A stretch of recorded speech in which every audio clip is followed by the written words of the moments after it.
এর মধ্যে হাত দিয়ে বসে আছে। কি গো, কটা বাজে? তার মধ্যে আমার পেজটার কি অবস্থা করেছে দেখবে।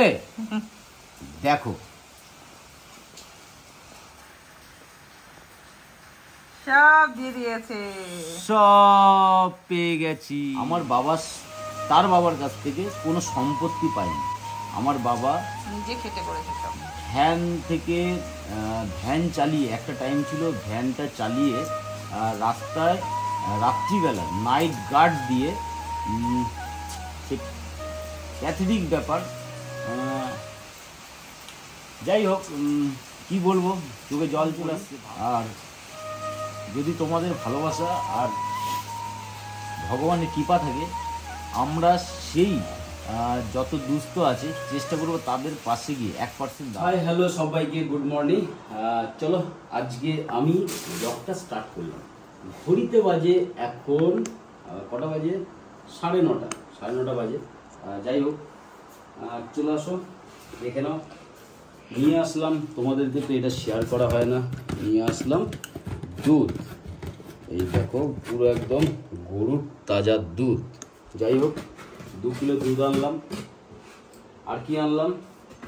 আর আনলাম, এটা তো ননাই খাবে, আমরা এখন খেতে পারবো না, ননাই ছোট মানুষ। চলো পাউরুটি, কলা এগুলো ও টিফিনের জন্য আনলাম। কলাটা আমরা খেতে পারবো, কলাটা ওই জন্য নিয়ে আসলাম 1 ডজন। আর কলাটার সাইজটা দেখো, বলছে নাকি এগুলো জাপানি কলা, কিন্তু আমার মতে বলে যেহেতু দেশি কলাটা আমাদের এখানে খুব কম পাওয়া যায়, ওই জন্য পাই না, খুব রেয়ার আসে, তখন নিয়ে আসি। বস একটা জিনিস, যত সার দিয়ে জিনিস তৈরি করবে তত খাওয়াটা ক্ষতি। আর যেটা এইটা হচ্ছে গল্প, সবই জেনে তাও গল্প খেতে হয়, কিছু করার নেই। চলো 1 ডজন কলা আনলাম। পুরো একদম কলাগুলো একদম ফ্রেশ কলা, দেখো এই দেখো, দেখেছো কলা? পাপা কি বলছিস, কলাগুলো ভালো আছে না? দারুণ দারুণ। আনলাম একটু বেশি করে 600-700 মতো পনির আনলাম। ঠিক খাবি তো পাপা? হ্যাঁ, এই খেয়ে থাকতে হবে। আর আনলাম গোবিন্দভোগ চাল। এটাই তো দরকার। আজকে ভাবছি পনির, তোর মা তো ঘুমাচ্ছে, ভোরবেলা শুয়েছে।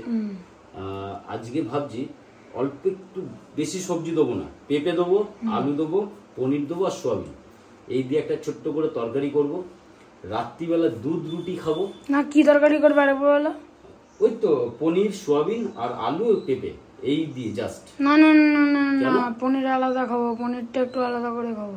পনির আলাদা করে খাবি কেন? আলু দিয়ে ওইরকম ভাল লাগে না। ওই যে না, আলু দিয়ে খাবি তো? ঠিক আছে, পেঁপে গুলো আমাকে দিয়ে দিবি, তুই আলু খাবি, ঠিক আছে? তাই তো? আর তোর এখন কি খবর সেটা আমাকে বল। এখন এক জায়গা থেকে পড়ে এলাম। কি সাবজেক্ট পড়ে আসলে? এখন পড়লাম হলে ম্যাথ আর সায়েন্স। সায়েন্স গ্রুপ পড়তে গেছিলে, তাই তো? এখন পড়াতে আসবে একজন স্যার, হিস্ট্রি। হিস্ট্রি মানে আর্টসের স্যার আসবে। তাহলে যাও, তুমি তোমার কর্ম করো আর আমি আমার কর্ম শুরু করি। চলো সাথে থাকো, দেখতে থাকো সারাদিন কি হয় আর কি হয় না। আর এইদিকে দেখো, ননাই পড়তে বসে আছে। ও পড়া পারছে না? না পড়লে তো বলাই আছে, কোনো অসুবিধা নাই, ঠিক আছে? আচ্ছা পড়াশোনা করো, আমি একটু ছোট্ট করে ডিস্টার্ব করে দিলাম, ঠিক আছে? আচ্ছা চলো, তোমাদের দিদিভাই তো ঘুমাচ্ছে, এখন ঘড়িতে বাজে 10:10। আর আমি এদিকে আপাতত কি করেছি দেখো, দুধ এনেছিলাম, ফুটিয়ে নিয়েছি ভালো করে। কিটি সোনার খাবারটাও আপাতত গরম করে ফুলে উঠেছে। জীবনে পনির রান্না করিনি, দেখো পনিরটাকে ছোট ছোট করে কেটেছি, এদিকে আলু কেটেছি, কড়াই বসিয়েছি, পনিরগুলোকে ছোট ছোট করে কাটাও হয়ে গেছে, দেখালামই। আর এটাকে একটুখানি ভেজে নেওয়ার পর তোমাদের দিদিভাইকে জিজ্ঞেস করবো যে কী করে রান্না করতে হয়। আর সিরিয়াসলি আমি জীবনে পনিরটা রান্না করিনি, জাস্ট ঢুকলাম, একটু তাড়াতাড়ি কাজ হয়ে যাবে, সারাদিনে অনেক অনেক কন্টেন্ট থাকে। আর একটু কমেন্টে জানিও আমার বডিটা কেমন হচ্ছে। ন্যাচারাল বস, অনেকেই তো বাজে কমেন্ট করে। চলো, বাজে যারা মাইন্ড তারা বাজে কমেন্টই করবে, তাই নিয়ে আমার কোনো খেদ নেই। খাচ্ছি কাঁচা পেঁপে, লিভারটাকেও একটু সুস্থ রাখতে হবে, কারণ এত এত পেটে পড়ছে ধারণার বাইরে। চলো পনিরটাকে আগে ভেজে নিই। ভেজে নিয়ে তোমাদের দিদিভাইকে জিজ্ঞেস করবো যে কি করে রান্নাটা করে, কম তেল দিয়ে যতটা পারবো রান্নাটা করার, তারপরে দেখাচ্ছি। হ্যালো বন্ধুরা, এখানে দেখো ভিডিও শুটের জন্য সব প্ল্যানিং চলছে।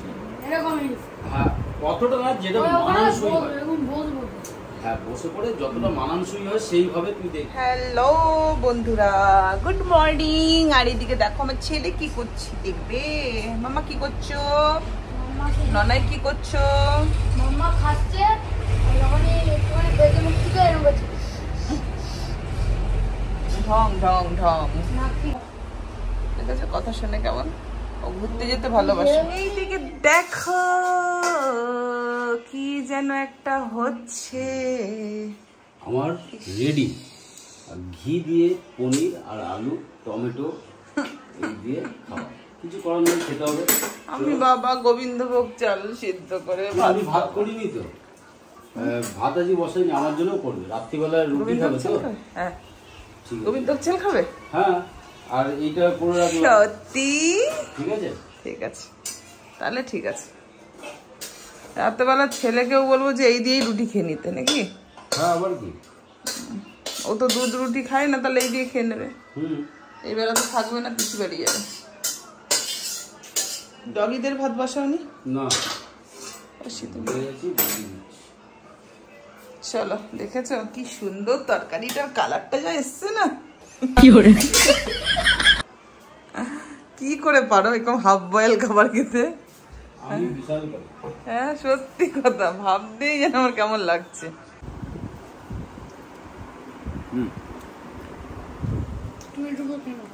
মামা নাই, এই দেখ কালাকানটা কিটি খাচ্ছে না, দেখ হিংসাতে। জানো তো বন্ধুরা, কালকে একটা স্বপ্ন দেখেছি। স্বপ্নটা কি দেখেছি জানো?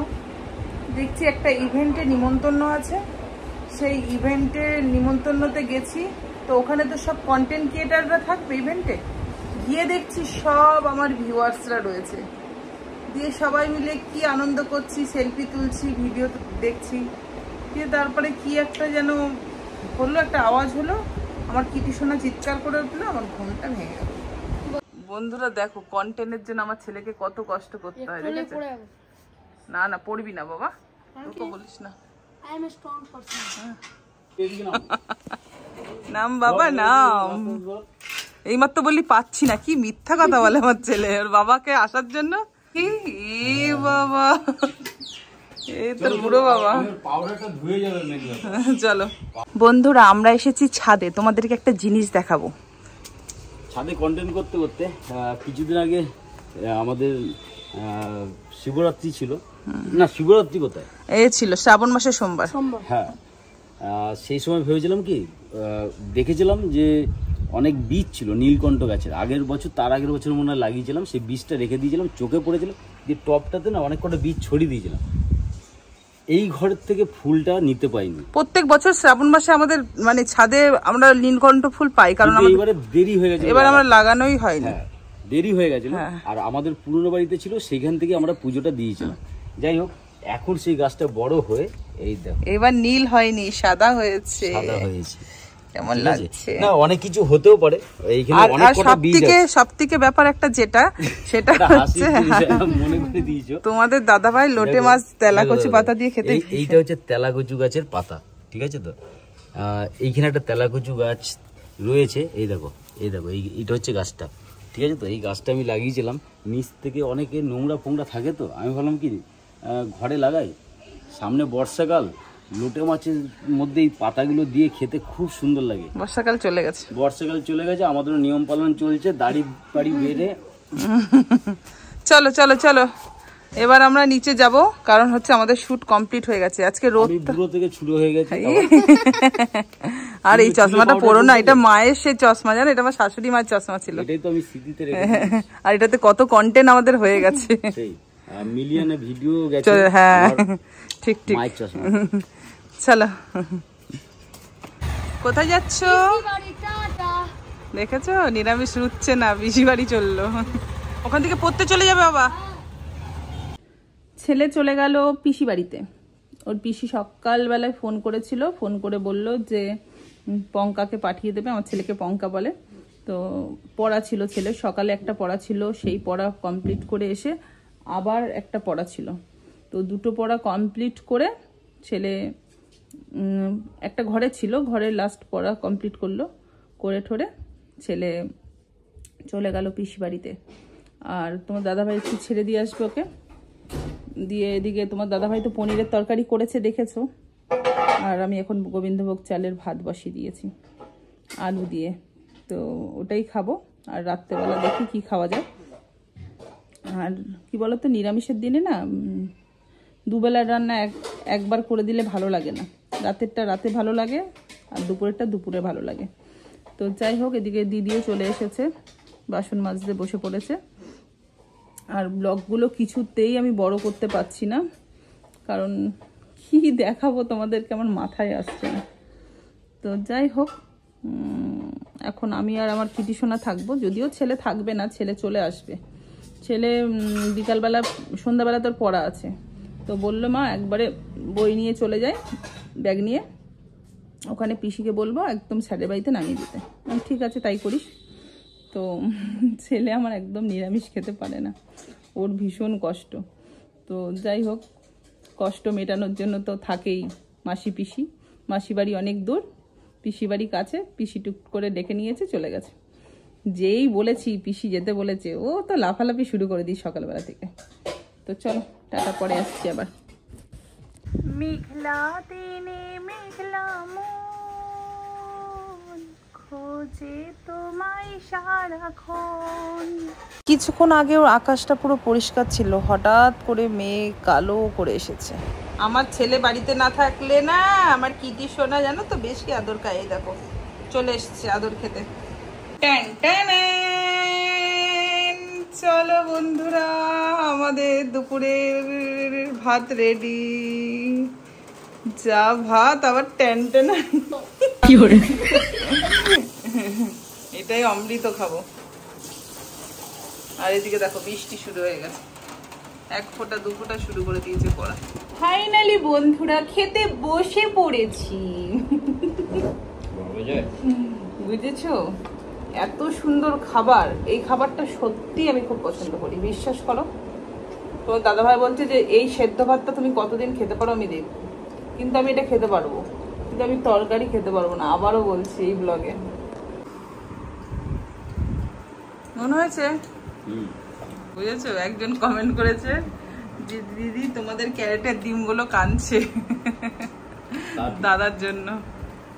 আর দোকানদারও ভাবছে, দোকানদার যায় না যে 4 দিন পর পর আসে, সেই ছেলেটা এখনো আসছে না। এটা সত্যি যে দোকানদারও ভাবছে যে কি ব্যাপার, 4-5 দিন পর পর এক ট্রে করে ডিম নিয়ে যায়, সে আসছে না কেন।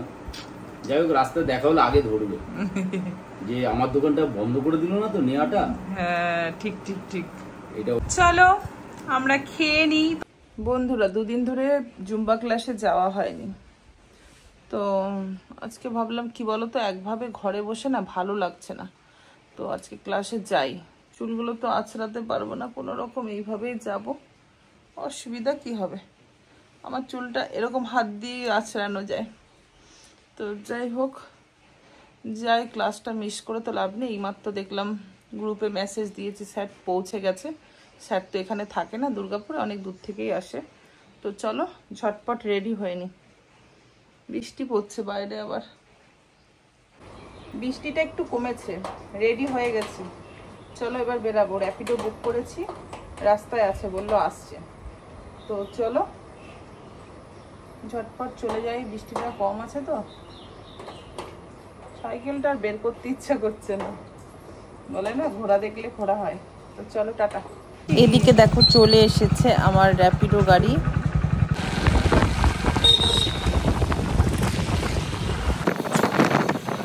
এই যে হলটা, গাড়িগুলো দাঁড়িয়ে আছে না এখানটাতে। দাঁড়ো,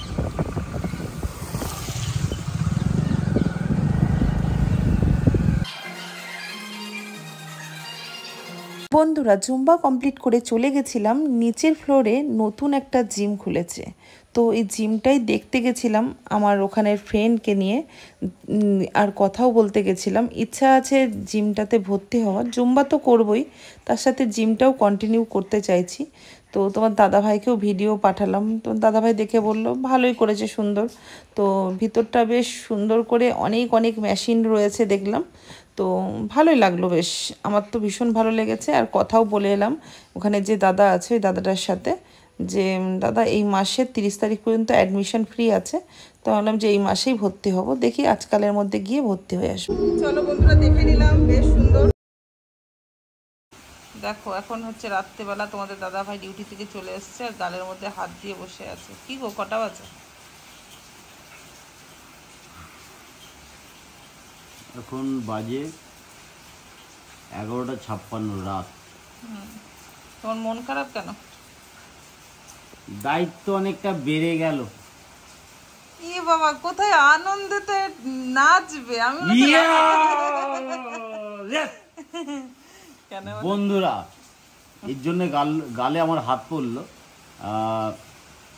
2 মাস হয়তো খেটেছি আমার পেজটা নিয়ে। 2 মাসটা বেশি বলছো একটু, অত 2 মাসও হয়নি। দেখো একটা জিনিস যেটা তোমাদের সাথে শেয়ার করি, মানে দায়িত্বটা আমার এতটাই বেড়ে গেল। আর অবশ্যই সবার আগে তোমাদেরকে অসংখ্য ধন্যবাদ, অনেক অনেক ভালোবাসা। আর জোগাড় বাড়কে অনেক অনেক ধন্যবাদ, কারণ 2 মাসও নয়, তার মধ্যে আমার পেজটার কি অবস্থা করেছে দেখবে। দেখো সব দিয়ে দিয়েছে, সব পেয়ে গেছি এইখানে। মানে যেটা নোটিফিকেশন এই মাত্র ঢুকলো, গানের প্লাস লাইসেন্স, গানের লাইসেন্স, কন্টেন্ট মনিটাইজেশন দুটোই একসাথে দিয়ে দিয়েছে। এর জন্য অনেক অনেক একদম ধন্যবাদ, ভালোবাসা। আমি ধন্যবাদ বলি না, কারণ দেখো এটা বাস্তব, যে যত উপরে ওঠে না কেন নিচের মানুষদের ভুলে যায়। আর এটা আমরা সবসময় বলি না, বস আমরাও কিন্তু গরিব ঘর থেকে আজকে মধ্যবিত্ত ঘরে এসে আটকেছি, তাও আবার স্ট্যান্ডার্ড মধ্যবিত্ত না, মানে 1% মধ্যবিত্ত। যাই হোক, অতএব ভালোবাসাটা আমরা জায়গাটাকে পিছনটাকে মনে রেখে বাবা মাদের শিক্ষা এটা, যে সামনের দিকে এগিয়ে যাও, আর সেই রুলসেই চলছি, আর সেই হিসাবে আমরাও শিক্ষাটা সেরকমই পেয়েছি, আর আমার ছেলেকেও দিয়েছি সেরকম একদম। আর এখন আমি ফোন করে দেখবো, যেহেতু ননাই তার পিপি বাড়ি, খুব খুশি হবে, দেখবো এখন কি জেগে আছে, একবার কল করবো। হ্যাঁ বাবা, কারণ ও বিশাল খুশি হবে। ফোনটা করি।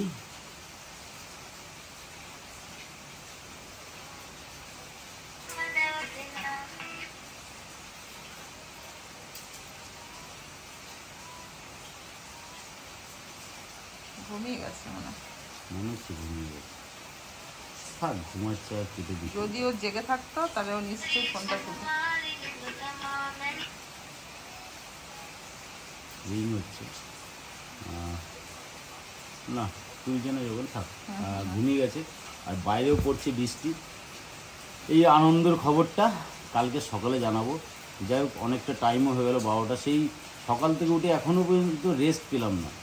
এবার তো আনন্দে ঘুমাবে বাবা, একটা আনন্দের সাথে। আমি কিসে আনন্দ ফিল করছি জানো? কি আমার আনন্দটা ফিল হচ্ছে যে মানে আমার জীবনটা সার্থক, যে আমি তোমাকে সোশ্যাল মিডিয়াতে, মানে সোশ্যাল মিডিয়াতে তুমি আসতে চাইছিলে না, তোমার ব্লগের জন্য নয়, এটা বাস্তব। আমি যখন আমার এর থেকে লাইভে যাই না, আমি কিন্তু সবাইকে এই কথাটা বলি, আর এটা বাস্তব যে আমি এই মিডিয়াতে জীবনে আসতে চাইতাম না। আর যদি ইনকেস তুমি, মানে হচ্ছে তোমাদের দিদি ভাইয়ের কথা বলছি, কোনো ভিডিও ক্লিপ আমার যদি নিয়ে নিত না, আমার মাথাটা এরকম গত বছর পুজোর সময় অনেক এমন হয়েছে, কানতে কানতে তোমাদের দিদিভাই বাড়িতে এসছে, কারণ রাস্তায় লোকের সামনেতে সেই মোবাইল ধরে ভিডিও এই ওই, আমার তো প্রেস্টিজে লাগছে, পাবলিক দেখছে হাসছে, লজ্জা লাগছে। যাই হোক, সেই জায়গাটা যে আমি ওটা প্রাউড ফিল মনে করি যে আমি আমার সন্তানকে এই জায়গাতে নিয়ে আসতে পেরেছি। একদম তাই।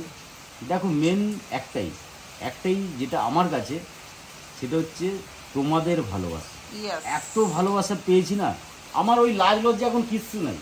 আগে একটা গেঞ্জি খুলে বাইরে ঘুরতাম না, এখন ভিডিও করার জন্য ছাতি খুলে বাইরে ঘুরি, যে আমার পেছনে অনেক সাপোর্ট আছে, অনেক ভালোবাসা আছে আমার প্রিয় মানুষদের। যাই হোক, কিন্তু একটা আশা আছে, যেটা অনেকদিন আগে একটা ব্লগে অনেক বলেছিলাম। বড় আশা। 1 বছর হয়ে গেছে সেই ব্লগটা, কাছাকাছি 1 বছরের কাছাকাছি, যে আমাদের সেরকম যদি একটা জায়গাতে যাই, আমরা কিছু করব যেটা তোমাদের ভালো কিছু লাগে, করব যেটা তোমাদের ভালো লাগে। এখন বলবো না, না, সেটা অবভিয়াসলি দুস্থদের পাশে, সেটা এর আগেও আমি একবার ব্লগে উল্লেখ করেছিলাম। শুধুমাত্র তোমাদের ভালোবাসা আর মা বাবা উপরে আশীর্বাদ, ভগবানের আশীর্বাদ, আর অবভিয়াসলি তো জোগাড়বার তো আছেই। যদি একটুখানি সেই জায়গাটা পাই, দেখো আমাদের গল্পটা কি হয়, যে বলবে যে দাদা ভাই তোমাদের তো এত সম্পত্তি, 4 চাকা, এই ওই হেনা তেনা। আমাদের ব্যাংক ব্যালেন্স যদি তোমাদের দেখায় না, অন গড বলছি, এগুলো মিথ্যে কথা কিছু না, আমরা যেইটুকু পাই না সেইটুকু কাজে লাগিয়ে দিই, আনন্দ ফুর্তি করে ওইটুকু খরচা করে রিল্যাক্স। দেখো একটা জিনিস একটু বলে দিই, ব্লগটা একটু বড় হচ্ছে, তাও একটু মনের কথা বলি। খুশিতে আমার বাবা তার বাবার কাছ থেকে কোনো সম্পত্তি পায়নি, কোনো সম্পত্তি পায়নি। আমার বাবা নিজে খেটে করেছে সব। ভ্যান থেকে ভ্যান চালিয়ে, একটা টাইম ছিল ভ্যানটা চালিয়ে রাস্তায় রাত্রিবেলা নাইট গার্ড দিয়ে, সে প্যাথেটিক ব্যাপার। যাই হোক, কি বলবো, চোখে জল চলে আসছে, ভাবনা চিন্তা এগুলো যারা যারা করে অ্যাকচুয়ালি তারাই বোঝে। সে এতটা পরিমাণে কষ্ট করে আজকে মাথার উপরে ছাদ 2খানা আমাকে দিয়ে গেছে, কিন্তু সে তার বাবার কাছ থেকে কিছু পায়নি। সে নাইট গার্ড দিয়েছে, প্লাস ভ্যান চালিয়েছে, এই করে করে আজকে এই জায়গাটাতে এসছে। এটা একটা মানে, যেমন তোমাদেরকে মানে কি বলবো, যাই হোক, অনেক প্যাথেটিক লাইফ আছে আমাদেরও। এবার যাই হোক, একটা খুশির জিনিস বলে তোমাদেরকে শেয়ার করতে পারছি না, সেইখান থেকে আমরা বিলং করি। আর যদি তোমাদের ভালোবাসা আর ভগবানের কৃপা থাকে, আমরা সেই যত দুস্থ আছে চেষ্টা করবো তাদের পাশে গিয়ে 1% দাঁড়াতে। আর দেখা যাক কতদূর। চলো, all the best, tata. Good night. Thanks for watching.